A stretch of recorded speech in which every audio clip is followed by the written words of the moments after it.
의무를 성실히 이행하지 않았을 때는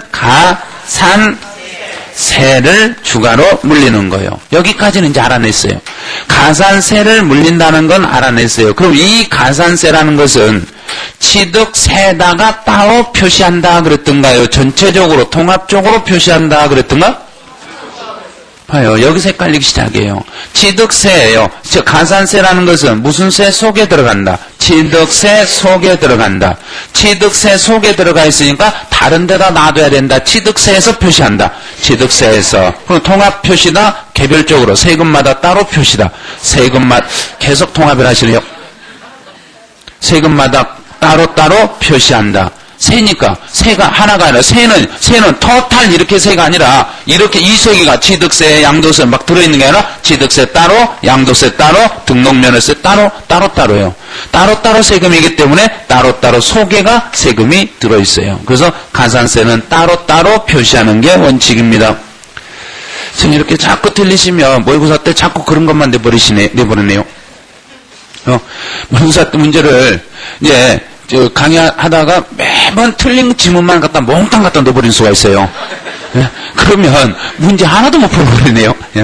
그래서 이런 지문이 가산세, 가산금을 너무 많이 틀리신다 했잖아요. 너무나 많이 틀리시니까 이런 것들은 진짜로 조심하셔야 돼요.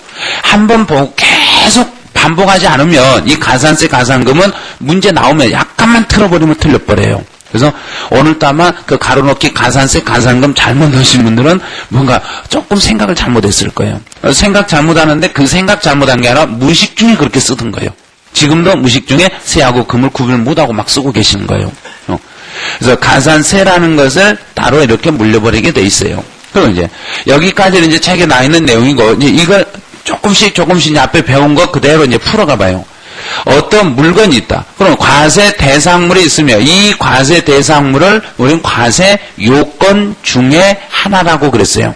그럼 과세 요건으로 갈 수 있는 게 과세 대상물, 과세 표준, 세율, 납세 의무자. 그 중에 하나가 과세 대상물이었네요. 그래서 이제 취득세를 부과할 때 대상이 되는 물건을 취득세 대상이 되는 그 물건을 사실상 취득하며 그럼 이제 사실이라는 단어요.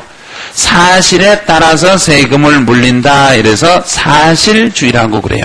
또 사실주의를 실질주의라고 이렇게 말할 수도 있어요. 사실주의와 실질주의는 같은 말이에요. 사실주의, 실질주의가 같은 말이에요.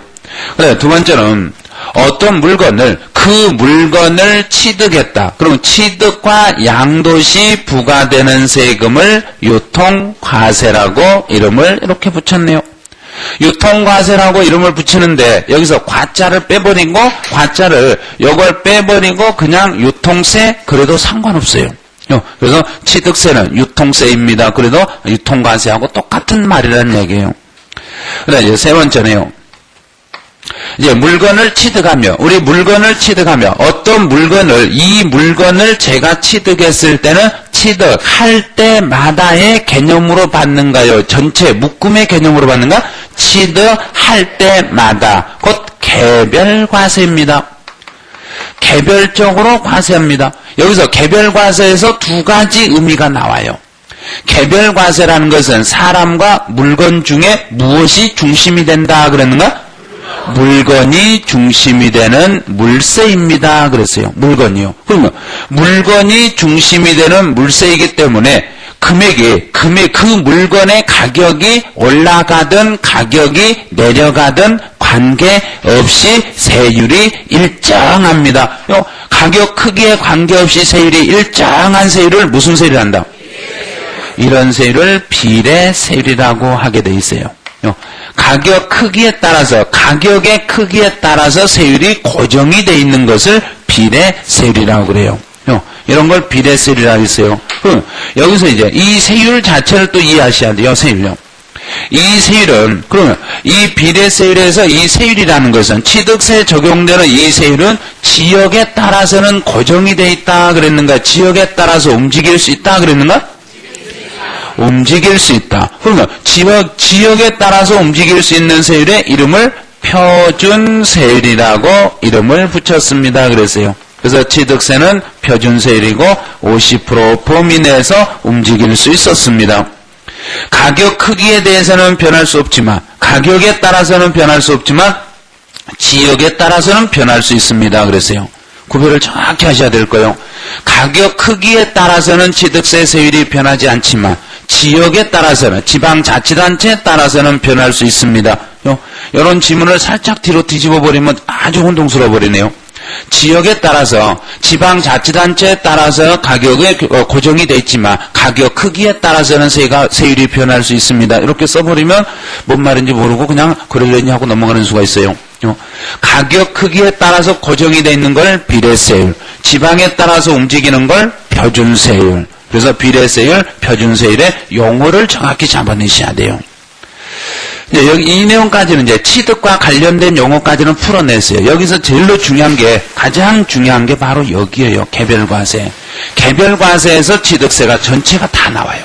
개별과세 쪽에서 모든 게 다 연결이 돼요. 그래서 4번에 물세이고 개별과세라는 것, 그걸 조심하시고, 그다음 이제 물건 소재지라는 걸, 그 두 번째 동그라미에 물건 소재지라는 거 요거 체크를 하셔야 돼요.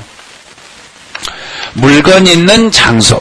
물건 있는 장소에다가, 내가 물건 있는 장소에다가 알아서 신고하는 거예요. 그래서 물건 있는 장소, 내가 살고 있는 주소지가 아니라 물건 소재지를 관할하는 지방자치단체에다가 신고하고 납부하는 세금을, 이런 걸 취득세라고 그래요. 우리 취득할 때 납세 의무자, 납세자와 탐세자가 일치한다. 그리고 세금을 부담하는 사람과 세금을 내는 사람이 일치한다. 요거를 무슨 세 그랬는가? 직접세. 일치한다 했으니까 내가 직접 갖다 냈다고 해서 직접세라고 그래요. 직접세라는 용어를 썼어요. 그럼 이 직접